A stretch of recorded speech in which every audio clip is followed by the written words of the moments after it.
또 푸틴 연설 가운데 좀 눈에 띄는 부분이 그 서방 비호자들이 원하는 것이 바로 동족 상잔이었다라고 하는데 그리고 이후에 또 러시아 외무장관도 이번 반란에 서방 첩보기관이 연루됐는지 조사하고 있다. 이런 발언도 했단 말이에요. 이게 실체가 있는 얘기일까요? 아니면 어떤 의도로 이런 얘기를 할까요? 그래서 요즘에 이제 특히 우리가 이 우크라이나 전쟁을 통해서 이제 우리 국제정치학자들도 그렇고 이렇게 정책을 다루시는 분들이 이제 많이 입에 올리는 단어가 있습니다. 이제 하이브리드 전쟁이라는 단어를 쓰는데 네. 이제 하이브리드 워. 이건 이제 2007년에 미국의 전략가였던 프랭크 호프만이라고 하는 사람이 처음으로 제안했던 어떤 군사 전략 이론입니다. 네. 근데 요컨대 이제 우리가 육해공 이거는 이제 기본인 거고요. 우리의 영토와 영해 또 이제 영공까지도 이제 포함을 해서 그런 공간 개념에서 육해공은 당연히 우리가 쉽게 인지를 하는 부분이지만 네. 그 외에도 지금 이 소위 말하는 4차 산업혁명적인 그 시대의 흐름, 경제 패러다임의 쉬프트와 함께 우리가 지금 느낄 수밖에 없는 게 사이버전. 네. 이건 지금 실체란 말이죠. 이건 어떤 공상과학 만화에 나오는 얘기가 더 이상 아니고 매일같이 벌어지고 있는 실전입니다. 지금. 이 사이버전은 또 같이 세트로 갈 수밖에 없는 게 우주전인 네. 것이고 이게 얼마 전에 이제 북한도 뭐 정찰위성 시도를 하고 했었습니다만 이런 소위 디지털 정보라고 하는 거는 우주의 이런 여러 가지 그 소위 말하는 위성의 능력, 정보 취합 능력이 같이 연동이 되었을 때 이게 시너지가 나오는 것이기 때문에 당연히 세트로 가는 것이거든요. 그러니까 사이버 우주 거기에 더해서 이제 인지전이라는 표현을 씁니다. 인지전이요. 네, 인지전입니다. 네. 기존에 이제 뭐 정보전, 네. 심리전 이런 것들하고는 조금 또 개념이 다른 게 네. 이제 소위 말하는 이제 프로파간다라고 하죠. 이제 선전선동 네. 이런 것은 사실 고대에도 있었던 거지. 뭐 예를 들면 이제 성경에 나오는 전쟁들만 보더라도 네, 네. 어떤 적군의 심리를 굉장히 흔들기 위해서 어떤 행동들을 하지 않습니까? 그러니까 그 소위 말하는 이제 군사력만으로 되는 것이 아니라 뭐 삼국지에도 그런 장면은 많이 나오고 네. 요건데 이건 고대부터 있던 것이지만 지금 이 인지전이라고 하는 개념은 소위 이 사이버 공간에서 이 담론이 펼쳐지는 것, 예컨대. 그럼 이런 것들을 통해서 상대 적에 대한 혹은 나 스스로에 대한 인지하는 영역을 바꾸려고 하는 이제 이런 부분까지도 전장으로 보는 이제 개념이 네. 이제 성립이 되고 있는 것이죠. 네. 요컨대 이렇게 육해공, 사이버, 우주, 인지전까지 이게 6개의 소의 전장이 있다. 이제 우리가 이런 표현을 쓸 정도인데 네. 그럼 이러한 지금 21세기의 이 하이브리드 워라는 걸 우크라이나 전쟁을 통해서 우리가 지금 여실히 보고 있습니다. 예. 물론 탱크가 밀고 내려온 것이 컸지만 그것뿐만이 아니라 여러 가지 지금 사이버 공격, 뭐 드론 공격 등등 거기에 더해서 이제 이런 심리 내지는 이 전쟁에 대한 인지 그리고 나 스스로에 대한 어떤 이 전쟁에 대한 의미 네. 그러면 우리가 싸우는 이유는 무엇인가 적은 누구인가 나는 누구인가 이런 어떤 정체성까지도 관련되는 부분들 이런 것들까지도 이제는 전쟁의 영역이 되었기 때문에 네.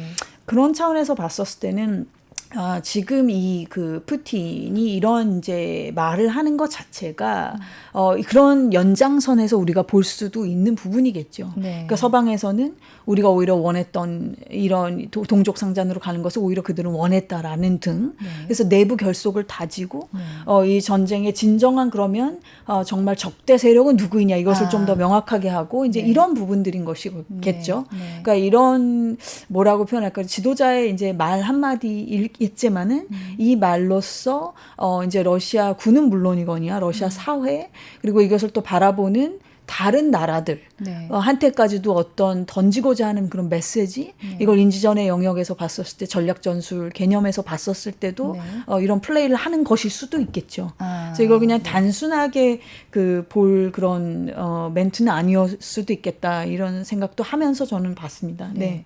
그럼 아까 좀 추가로 여쭤보고 싶은 게 그 인지전이라는 게 그 자체로 승리하는 게 굉장히 의미가 커져서 현대 전쟁에서 중요해진 건가요? 아니면 인지전이 실제 그 전쟁 상태를 그거를 좌우하는 중요한 변수가 돼서 이렇게 힘을 쏟는 건가요? 네, 아주 좋은 질문이십니다. 이게 우리가 이제 미국의 이제 외교 정책에 대해서 쭉 그렇게 회고를 해보고 얘기를 할 때에 네.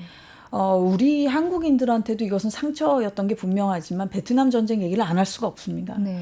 그럼 이제 미국인들한테 남겨져 있는 이 베트남 전쟁, 물론 혹자들은 그럴 것입니다. 누가 싸우라고 했나요? 왜 그렇게 했나요? 왜 우리나라까지 끌어들였나요?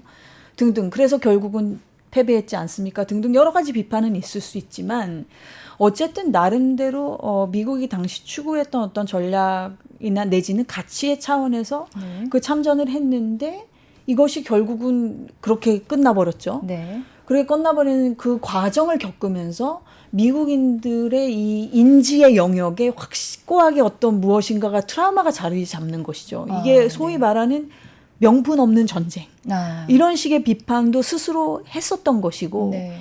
이런 소위 말하는 왜 싸우는지 모르겠다. 심지어 한국 전쟁까지도 그렇게 말하는 사람들도 있지만 미국 안에서 네. 그러나 한국 전쟁은 지금 한국의 이 소위 자유롭고 평화가 어느 정도 있고 뭐라 그럴까요? 이제 유지되고 있는. 그렇죠. 이제 네. 메이저 워가 있었던 건 아니니까 네. 전면전이 있었던 건 아니니까 나름대로 평화를 누리면서 북한이 위협을 하긴 하지만 그러면서 이렇게 자유롭고 번영한 사회를 이룩했다는 것으로서 나름대로 한국 전쟁에 대해서는 심리적 보상이 미국인들에게 있지만 네, 네. 베트남전에 대해서는 상당한 트라우마를 가지고 있는데 그 네. 베테랑들도 마찬가지시고요. 그런데 제가 이 말씀을 왜 드리냐면 이렇게 소위 말하는 전쟁에 참여하는 그 플레이어들 개개인은 물론이거니와 네. 군 또 나아가서는 정말 그 국가라고 하는 어떤 공동체가 어떤 아주 집단으로서의 의지를 갖고 있지 못했었을 때에는 네. 이건 굉장히 취약할 수 있죠. 여러 가지 네. 의미에서. 네, 네. 그것에 반대되는 사례가 이번에 지금 우크라이나 전에서의 우크라이나라고 생각합니다. 아마 네. 많은 전문가들이 물론 전쟁이 일어날 것도 아니라고 생각한 사람들이 더 많았고 네, 초기예요. 그렇죠. 예. 그리고 전쟁이 일어나고 나서도 이거는 금방 끝날 거야. 이거는 계란으로 거의 바위치기라고 했지만 아직도 버티고 있고 아직도 이렇게 점점 더 우크라이나를 응원하는 나라들도 늘어나고 있고 곧 500일이 맞습니다. 되더라고요. 예. 그러니까 스스로 또 이게 사기도 계속 고치되고 있는 부분이 있고 네. 그러다 보니까 이런 하여튼 그 인지전이라고 하는 부분이 과거에도 아까도 말씀드렸듯이 고대부터 또 있었던 이걸 간단하게 얘기하면 어떤 사기일 수 있겠지만 네. 요즘은 문제는 이 SNS나 이런 디지털 세상을 통해서 옛날에는 소위 그런 프로파간다를 하려고 그러면 어디다 포스터를 붙인다든지 네. 벽보를 네. 붙인다든지 확성기를 한다든지 그렇죠. 이런 수준이었겠지만 네. 지금 그게 아니라는 거죠. 너무 고도화된 기술과 다양화된 채널과 이런 것을 통해서 소위 말하는 적대 세력에게 침투해서 정말 그들의 그 인지 자체를 교란시킬 수 있는 테크놀로지가 너무 다양해져 네. 있다 보니까 그러다 보니까 점점 더 이런 인지전이라고 하는 단어가 더 심각하게 과거에 네. 비해서도 들리는 것이겠죠. 네. 네. 그럼 푸틴 입장에서는 이번 반란을 인지전에 활용을 하고 있는 셈이기도 하네요. 해야 되는 부분이 있겠죠. 왜냐하면 이 반란이라고 하는 것이 괜히 일어난 게 아니지 않겠습니까? 네. 당연히 이 프리고진 입장에서는 계속 지금 국방부의 어떤 무능력함을 네. 얘기를 하고 있고 자기들이 오히려 지금 애국자이고 정의를 위한 오히려 행진이다 이런 식으로까지 맞아요. 지금 표현을 네. 했단 말이죠.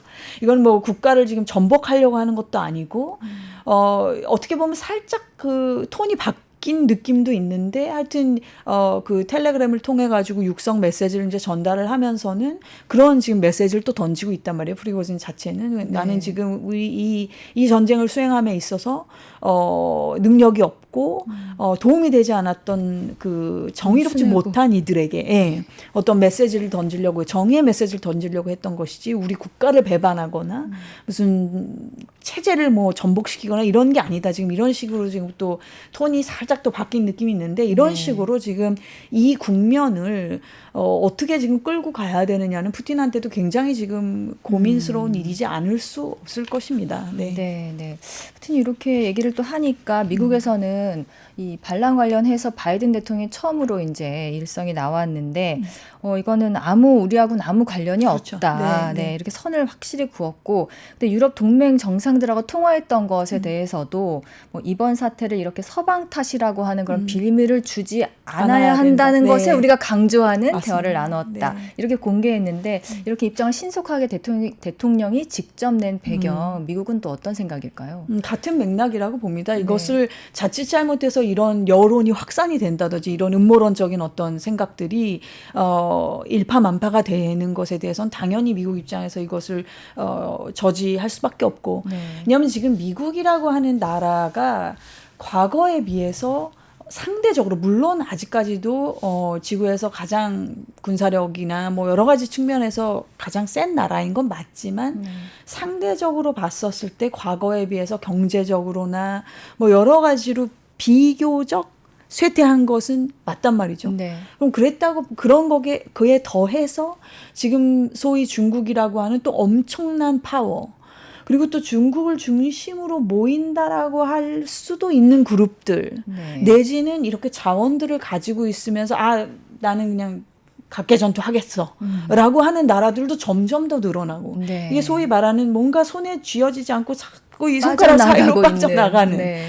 이런 지금 그립감이 지금 약해지는 거죠. 이런 지금 상황에서 이런 소위 여론이 자칫 확산이 되거나 했다가는 이거는 굉장히 죄송합니다. 미국의 그 외교 전략 차원에서 봤었을 때도 부담일 수밖에 없고 네. 아까도 말씀드렸듯이 그런 베트남이라든지 네. 여러 가지로 그 어떻게 보면 과도하게 우리가 연루가 됐었나? 네. 남의 일에 이런 늘 그 자아 비판적인 자성의 목소리는 미국 안에서도 늘 있는 것이기 때문에 혹시나 이것이 또 국내에서 또 이상한 일파만파를 낳을 수도 있지 않습니까? 이게 설마 이랬나 정말?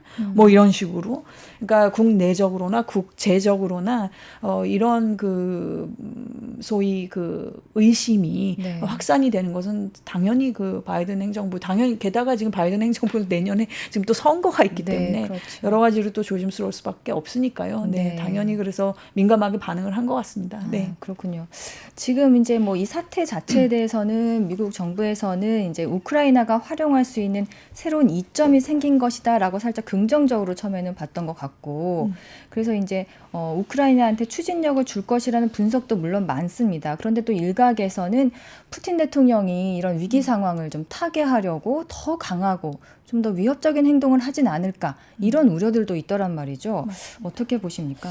글쎄 말입니다. 양쪽이 다 참 뭐라 그럴까 물러설 수 없는 그런 지금 싸움인데 이게 지금 소위 뭐 미국을 필두로 하는 소위 이런 서방이라고 불리우는 나라의 출신 학자들이나 뭐 전문가분들하고도 제가 대화를 나눠보면 네. 지난 1년 이상 동안 쭉 그들이 공통적으로 하는 얘기가 질 수 없는 싸움이라는 얘기를 합니다. 이건 네. 적당히 타협할 수 있는 싸움이 아니다. 네. 본인들이 전쟁을 하고 있는 것도 아닌데 어떻게 네. 보면 냉정하게 네. 얘기를 했었을 때는 무슨 얘기냐라고 그러면 결국은 푸틴이라고 하는 그 권위주의적인 독재자가 통치하는 저 거대한 러시아라고 하는 나라가 결국은 물리력으로 이렇게 현상을 변경하는 있는 네. 선을 뚫고 네. 내려왔던 네. 이런 상황을 이제 소위 어쩔 수 없이가 됐던 아니면 바래서던 뭐가 됐던 간에 용인해버리는 꼴이 되면 이거는 이제 그 이후에 있을 여러 가지 또 비스무리한 효과들을 감당할 수가 없다 이거는. 선이 무너지는 선이 거고. 무너진다 네. 이거. 그렇게 지금 인지를 하고 있습니다. 아까 인지전적인 영역에서 봤을 때 소위 네. 말하는 서방 국가들은 네. 서방의 소위 자유주의 국가들은 그렇게 보고 있고 우크라이나 역시 이것은 본인들의 정체성을 오롯이 다 걸고 물러설 수 없는 오죽하면 지금 크림 반도까지 다시 탈환하겠다라고 할 정도로 네. 오롯이 그 우크라이나의 그 영토를 다시 회복하겠다라고 하는 그 어떤 심정으로 지금 이 소위 결투에 임하고 있고 네. 푸틴은 푸틴대로 또 정체성의 정치를 하면서 이 전쟁을 임하고 있고 해서 그래서 지금 이 전쟁이 너무 어려운 것이죠. 누가 중재라도 해줄 수 있을까 싶다가도 네. 그거는 거의 뭐 서로 간의 이 지금 정체성의 충돌이기 때문에 물론 여기에서 또 나중에 대화가 나오겠습니다만 무슨 경제적인 이득이나 뭐 자원이나 이런 거 놓고 싸우는 것도 있지만 네. 그 기저에 있는 어떤 이런 지금 정체성의 충돌이 네. 있기 때문에 이게 쉽게 지금 이게 아물어질 것 같지가 않단 말씀입니다. 그렇게 봤었을 때는 게다가 지금 푸틴이 이렇게 내부적으로도 어려워지면 항상 이 권위주의적인 지도자들의 그 아까도 말씀드린 예측 불가능성이라고 하는 것은 내부의 문제 때문에 외부에 굉장히 위협이 되는 행동을 취할 수도 또 있는 것이니까요. 그 부분이 굉장히 지금 우려가 사실 되는 부분이죠. 네.